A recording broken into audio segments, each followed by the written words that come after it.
Hello बच्चों, हमारी आज की कहानी है सोने का पहाड़। तो पहले हम कहानी सुनेंगे और फिर क्विज खेलेंगे। तो चलो शुरू करते हैं। लंबे समय पहले एक गांव में जीत नामक एक आदमी रहता था। वो बहुत ही भोला इंसान था।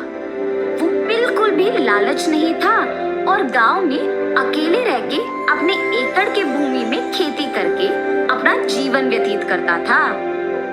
जीत के भोलेपन का उस गांव के लोग बहुत आसानी से फायदा उठाते थे और स्वार्थी होके उनके काम जीत से करवाते थे।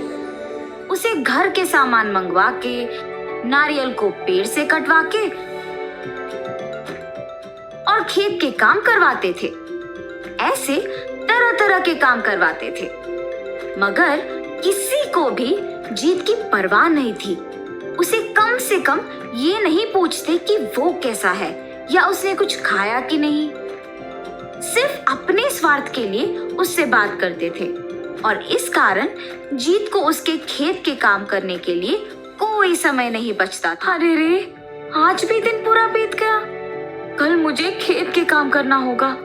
बारिश तो कुछ ही दिनों में शुरू हो जाएगा और मैंने तो अब तक बीजों को भी नहीं बोना। कल ये सब काम मुझे खत्म कर लेना चाहिए, वरना इस साल तो फसल नहीं मिलेगा मुझे। और ऐसे फैसला करता है।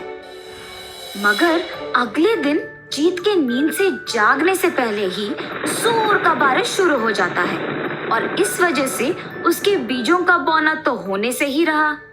जीत इंतजार करता है कि कब बारिश रुकेगा, मगर वो नहीं रुकता है। नदी के किनारे जब वो एक पेड़ के नीचे बैठकर बारिश के रुकने का इंतजार करता है, तब उसे उस नदी में चमकते हुए कुछ नजर आता है। उसे पकड़ में लेकर साफ करके देखने पर वो और भी चमकता है। हाँ, ये तो सचमुच सोना है। नदी के प्रवाह में सोना मिलना तो आश्चर्य की बात है। ऐसे जीत अपने मन में सोचते ही रहता है कि एक देवता प्रकट होकर एक बूढ़ी औरत के अवतार में बदल के जीत के पास जाती है। बेटा, दया करके दान करो बेटा, अकेली हूँ और बहुत भूख लग रहा है। अरे रे माता, मेरे पास तो पैसे नहीं है। हाँ, मगर ये सोना लीजिए, इसको आप बेचो तो आपको बहुत पैसे मिलेंगे और आप खुश रह सकते हैं। जीते रहो बेटा। और वहां से चली जाती है। फिर वही देवता वापस एक छोटे बालक के रूप में बदलकर जीत के पास आती है। जीत भैया, आप भी सोने के पत्थरों के लिए इधर ही हर रोज आते हो? मुझे तो सिर्फ एक ही मिला। मुझे पता भी नहीं है यहाँ सोने के पत्थर मिलते हैं। पर तुम्हें कैसे पता? ये एक रहस्य है, मेरे अलावा और किसी को नहीं पता।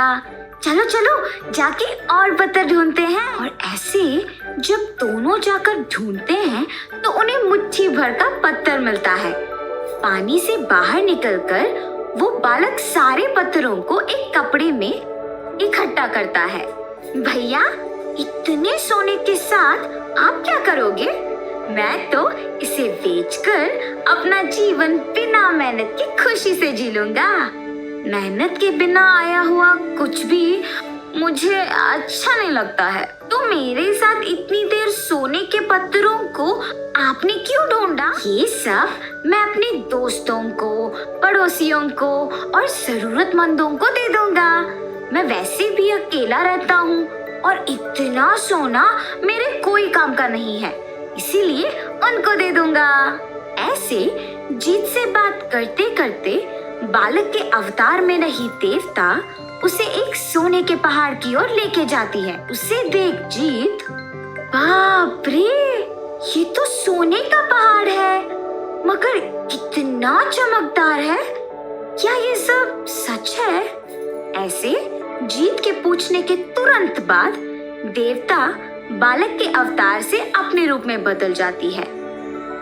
जीत दंग रह जाता है और उस देवता को देख के कुछ बोल ही नहीं पाता है। जीत, आज से तुम ही इस सोने के पहाड़ का राजा हो और तुम ही इसके हकदार हो। जरूरतमंदों का मदद करना तुम्हारा निस्वार्थ व्यक्तित्व, करोड़ों के मूल्य का ये सोने के पहाड़ को देख के तुम्हें आश्चर्यचकित रह गए, मगर लालच से उसके अंदर जाके देखने का तुम्हें ख्याल भी नहीं आया। इतना भोला और अच्छा हो तुम। आज से इसका पालन तुम ही करोगे और तुम्हारे पालन में ही सब जिएंगे। इस गांव का भविष्य अब तुम्हारे हाथों है। तथास्तु। ऐसे कहकर गायब हो जाती है। तब से उस सोने के पहाड़ में रहते हुए सारे ग्रामीणों का सुख दुख का पालन करता है, सबकी मदद करते हुए उनका देखभाल करता है। पड़ोसी गांव के राजा भी उनकी बेटी प्यारियल का हाथ जीत के हाथों में देकर शादी करवाता है। जीत और उसकी पत्नी के बच्चे होते हैं। जीत के राज्य का पालन में सभी सुख संपत्ति से जीते हैं। तो देखा दोस्तों, जब जीत को सोने का टुकड़ा मिला तो वो भी उसने बूढ़ी अम्मा को देने में 1 सेकंड ना लगाया। इसके इस उदारता से खुश होकर देवी माँ ने उसे सोने के पहाड़ का राजा बना दिया। इसीलिए तो कहते हैं, अच्छे कर्मों का परिणाम अच्छा ही होता है। अब सीख तो मिल गई, लेकिन क्या आपने कहानी ध्यान से सुनी थी? चलो देखते हैं कितना याद रहा और शुरू करते हैं क्विज। हमारा पहला सवाल है, कहानी में लड़के का क्या नाम था? बालू, जीत, अमित? उत्तर है जीत। हमारा दूसरा सवाल है, जीत को नदी में क्या मिला था? सोना, चांदी या फिर लोहा? उत्तर है लोहा। हमारा तीसरा सवाल है, देवी माँ किस रूप में जीत के पास पहली बार गई थी? बूढ़ी औरत, छोटी लड़की, छोटा लड़का, रानी? उत्तर है बूढ़ी औरत। हमारा चौथा सवाल है, जीत की शादी किससे होती है? नगर की राजकुमारी, जंगल की परी या फिर पड़ोसी राजकुमारी? उत्तर है पड़ोसी राजकुमारी। अब बताइए सही या गलत? बूढ़ी औरत जीत को सोने का पहाड़ के पास ले गई। उत्तर है गलत। बूढ़ी औरत नहीं, बल्कि देवी माँ के रूप में जो छोटा बच्चा आया था, वह जीत को पहाड़ के पास ले गया। अब ये बताइए, सभी लोग जीत के भोलेपन का फायदा उठाते थे? उत्तर है सही। अब नीचे लिखे शब्दों के विलोम शब्द बताइए। भोला, ग्रामीण।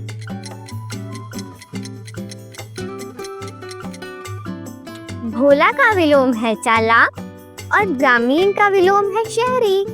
Thank you.